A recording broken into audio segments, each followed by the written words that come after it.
Good morning, students. Now we start with this theorem. If a non-linear space X is a finite dimensional, then every linear operator on X is bounded. कि अगर X जो है non linear space अगर वो finite dimensional है तो हर linear operator जो होगा X पे वो क्या होगा बाउंडेड होगा. या फिर हम क्या कह सकते हैं on a finite dimensional non linear space every linear transformation is bounded. तो कंसिडर कर लेते हैं एक लीनियर ऑपरेटर x पे. Let t be a linear operator on x where dimension of x is finite. x finite dimensional non linear space है. Let e1 e2 up to so on en be basis for x. हमने क्या consider कर लिए e1 e2 up to so on en basis है किसका x का basis है. ठीक है. तो यहाँ फिर हमारा क्या आ गया then for every x belonging to x has the unique representation. तो एक्स के हर एलिमेंट की रिप्रेजेंटेशन क्या है यूनिक होगी और वो हमने इन वेक्टर जो बेसिस है उसके फॉर्म में लिखी है x is equal to alpha 1 e1 plus alpha 2 e2 plus alpha n en where alpha is our scalar. Or in compact form we can write it as summation alpha I en where I varying from 1 to n. Okay. Now norm of tx this is equal to norm t x की हमने value रखी summation I varying from 1 to n alpha I ei. Now this is equal to norm summation I varying from 1 to n alpha I t of ei. ये हमने result लगाया because t is linear transformation. Linear है तो आपको result पता है कि आप समेशन को बाहर लेके आ सकते हो मीन सेपरेट कर सकते हो. कहने का मतलब जैसे t of au plus bb you can write it as atu plus btb.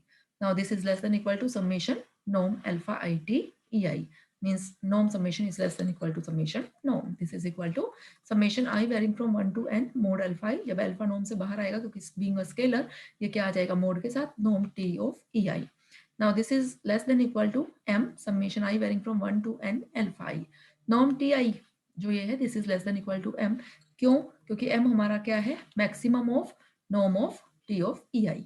Now e1 e2 up to so on en this is a linearly independent set. ये जो वेक्टर्स का ये जो बेसिस बना हुआ है क्योंकि जो हमने ये कंसिडर किए हैं बेसिस सेट कंसिडर किया है हमारा लीनियरली इंडिपेंडेंट होता है.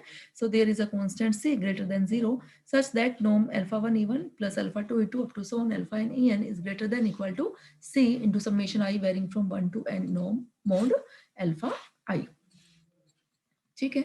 Now that is summation i varying from 1 to n mod alpha I is less than equal to c को हमने इधर शिफ्ट किया less than equal to 1 by c norm x क्योंकि x की वैल्यू थी जो हमने ऊपर लिखी थी.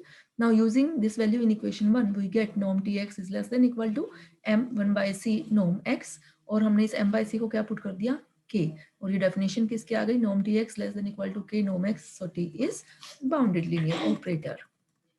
नेक्स्ट थ्योरम है that n be a non-linear space over a field K if T and S belongs to Bn, where Bn is a space of all continuous, yeah, we can say bounded linear transformations from n to n. Then show that St belongs to Bn and norm St less than equal to norm S into norm T. Now clearly St is a linear transformation from n to n. St क्योंकि S और T दोनों ही हमारे linear transformations हैं तो और कहां से कहां तक है bn पे डिफाइन है. bn का मतलब space of all continuous linear transformations from n to n means s और t सारे ही जो हम ये मैप हम कंसिडर कर रहे हैं जो bn से बिलोंग कर रहे हैं वो हमारे लीनियर ट्रांसफॉर्मेशंस कहां से कहां तक है n से n तक है. तो st भी लीनियर ट्रांसफॉर्मेशन हो गया from n to n. Since s and t are bounded linear transformation bounded linear transformation की हम डेफिनेशन लगा रहे हैं. So there exist real numbers k1 and k2 greater than equal to 0 such that norm Sx less than equal to k1 norm x for all x belongs to n and norm tx is less than equal to k2 norm x for all x belongs to n. Let x belongs to n then norm st applying on x is equal to norm s.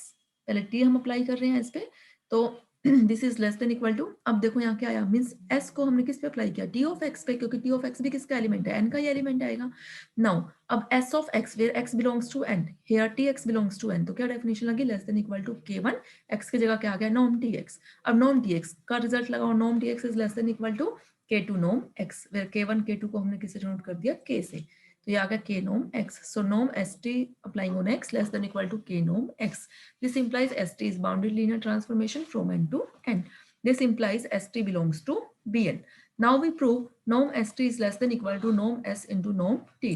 Now norm st is equal to by definition this is equal to supremum of norm st applying on x where x belongs to n and norm x is less than equal to 1. तो ऐसे ही हम यहाँ norm s T x को कैसे लिख सकते हैं, norm s applying on t of x.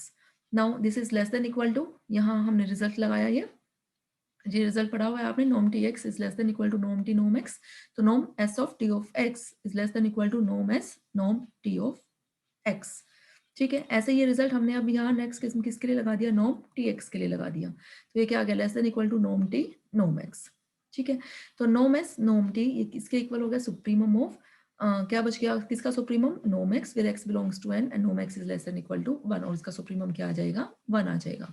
So norm s t is less than equal to क्या आ गया, norm s norm t, hence prove, हमें यही प्रूव करना था। स्टूडेंट्स इसमें कुछ भी नहीं है रिजल्ट्स प्रूव करने में, आपको रिजल्ट्स याद करने हैं, जो भी हम रिजल्ट्स प्रूव कर रहे हैं, थ्योरम्स प्रूव कर रहे हैं, वो एज अ रिजल्ट नेक्स्ट में और आगे यूज हो रहे हैं। अगर आपको वो रिजल्ट्स लर्न है, अच्छे से क्लियर हैं, तो इसके प्रूफ्स करने में आपको प्रॉब्लम नहीं आएगी। Okay students.